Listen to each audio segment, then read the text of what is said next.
The Gospel according to St. Mark, chapter 11. When they were approaching Jerusalem at Bethphage and Bethany, near the Mount of Olives, he sent 2 of his disciples and said to them, "Go into the village ahead of you, and immediately as you enter it, you will find tied there a colt that has never been ridden. Untie it and bring it. If anyone says to you, 'Why are you doing this?' just say this, 'The Lord needs it and will send it back here immediately.'"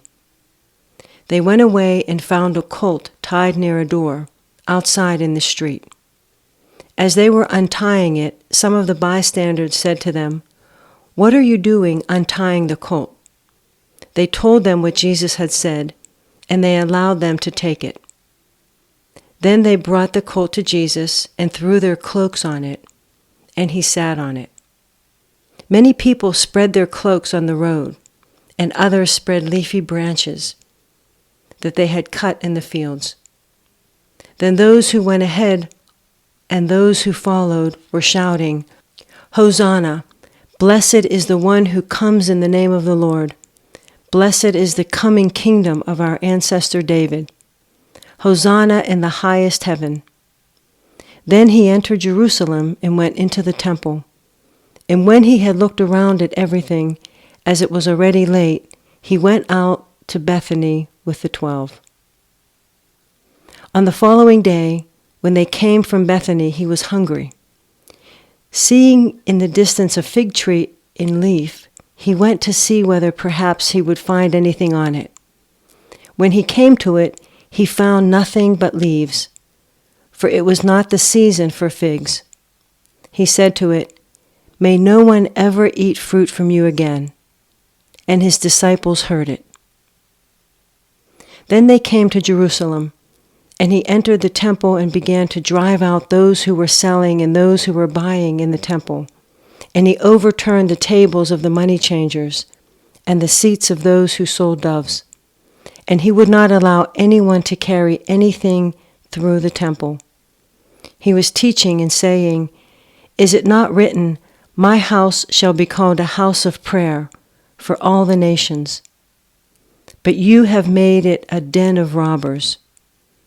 And when the chief priests and the scribes heard it, they kept looking for a way to kill him, for they were afraid of him, because the whole crowd was spellbound by his teaching. And when evening came, Jesus and his disciples went out of the city. In the morning, as they passed by, they saw the fig tree withered away to its roots. Then Peter remembered and said to him, "Rabbi, look, the fig tree that you cursed has withered." Jesus answered them, "Have faith in God. Truly, I tell you, if you say to this mountain, 'Be taken up and thrown into the sea,' and if you do not doubt in your heart, but believe that what you say will come to pass, it will be done for you. So I tell you, whatever you ask for in prayer, believe that you have received it, and it will be yours.